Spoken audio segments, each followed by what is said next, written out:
Next, we need to get into our camp box, so we're almost there. That's absolutely delicious. Hello, welcome to Waypoint Survival. Today, I'm going to show you how to make some Hobo Biscuits from 1929. Stay tuned. The Hobo Biscuits that we're going to make are from a 1929 recipe. It uses mostly dry ingredients, things that a hobo of that era would find fairly easy to source, either by purchasing them from a local store or perhaps bartering and trading for them at a farmhouse where he had also done some work. They do not require an oven or any kind of advanced cookware, just something simple that would be easy to pack and carry in a knapsack along with the other ingredients. And this is the kind of thing that you might find in a common hobo jungle. Perhaps not so much someone out on the trail, but when they're at a more static position, going back and forth between town and the hobo jungle, working, and whoever was staying back at camp perhaps would fix these for the men in the morning. Many times an older hobo who was no longer able to ride the rails, he would stay back at camp, keep the fire going, do some of the wash and various things that needed to be done throughout the day, and then as the men would trickle back in from their various jobs, they would each try to bring something and contribute to the pot. Either dried goods like what we're going to use today, or something perhaps for the mulligan stew for that evening. So let's get to that right now. The first thing we're going to need is something to put our dry mix in so that it can be stirred and mixed together. And you could use something like this, old graniteware, enamelware bowl, or actually anything. You could use an old tin can of a decent size. Next, we need to get into our camp box, which is merely an old Frank Seidel's soap box. And in here we have various cookware. We've got some matches, things that we might need to keep them all together and safe. But inside here, we have our measuring cup and a teaspoon and tablespoon. We're also going to want a wooden spoon for stirring the mixture, and then an old fork that we can use for cutting in the mixture. The first thing that our recipe calls for are 2 cups of flour, kept in this old coffee can.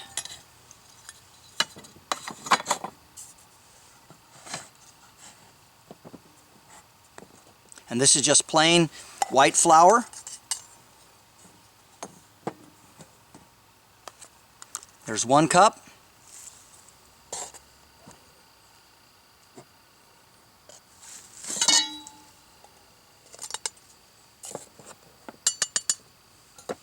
And 2 cups.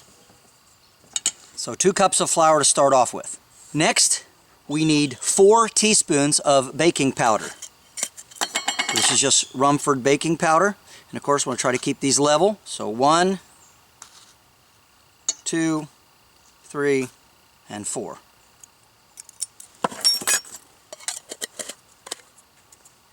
Now we need to add 1 teaspoon of salt.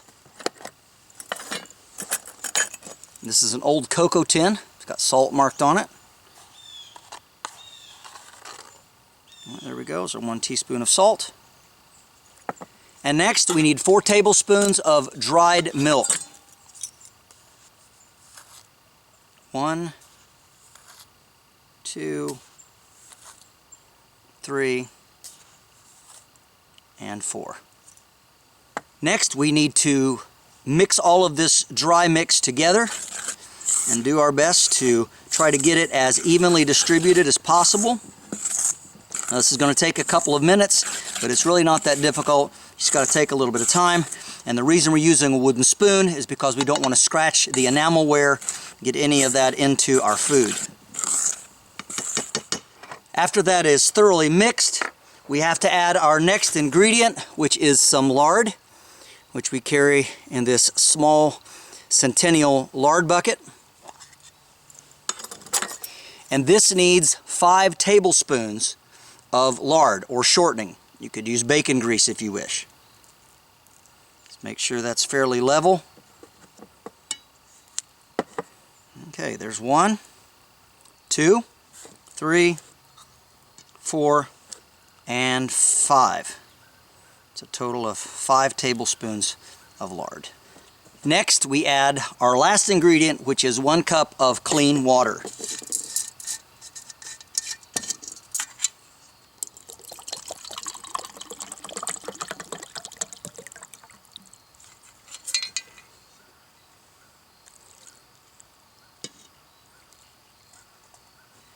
Now, using the fork, we want to blend and mix the water and the lard and everything all together. And just go kind of slow with this. You can feel it as you cut and push down through the lard and on into the powder that we've made here from the various ingredients. And you can see it's starting to make a dough. You just got to be a little patient with this process. Taking care, again, not to scrape the pan too much with the metal fork.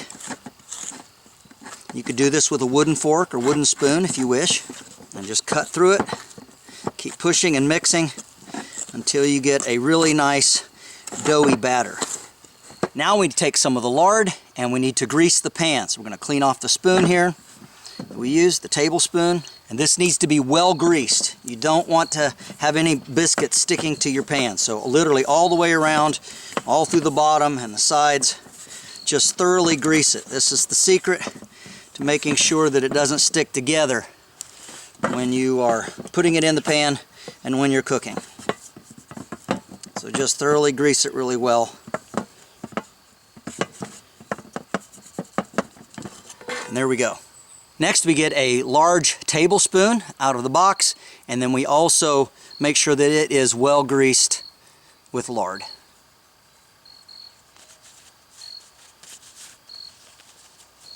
Then we simply take a spoonful and drop it in. And you can make these however big or small you wish to. It's good that they don't touch if you can help. Doesn't really matter, but they'll cook a little bit better if they don't touch.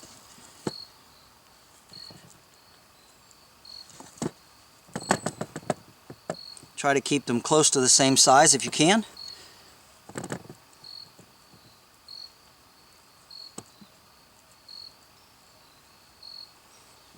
All right, something like that. And now we place our biscuits in a pan, well greased of course, over top of some coals. Now if you do this right, it should only take about 10 minutes or so, and as soon as they're browned on the one side, you want to go ahead and flip them over. After a few minutes of cooking, go ahead and lift it. Make sure that we can keep our coals together, kind of re-situate them, make a nice bed for the bottom, put it back on there, and now we want to flip them over. They're pretty brown on one side. As you can see, now they are going to want to stick together some, so that's why you definitely want to make sure that this is well greased.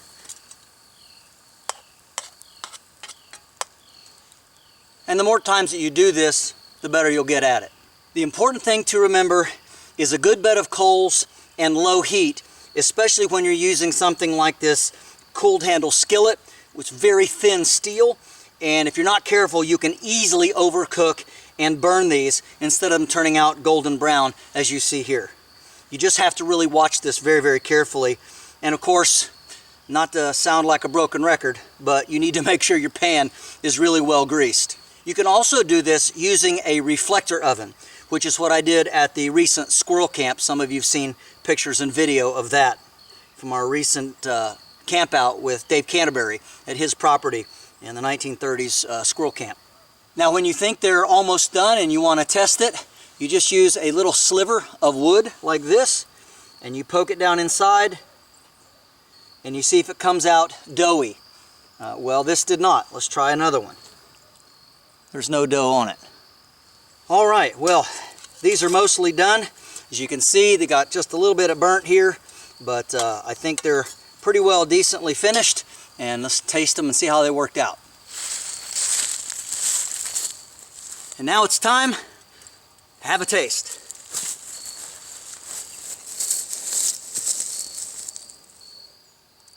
Looks pretty good. First, we have to return thanks.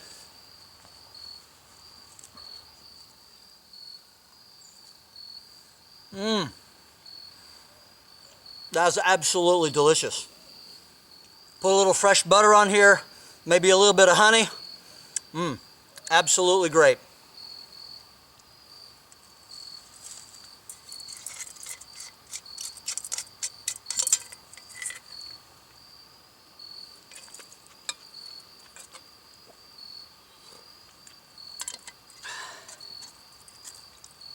So this is an absolutely simple recipe. Super easy to make in camp.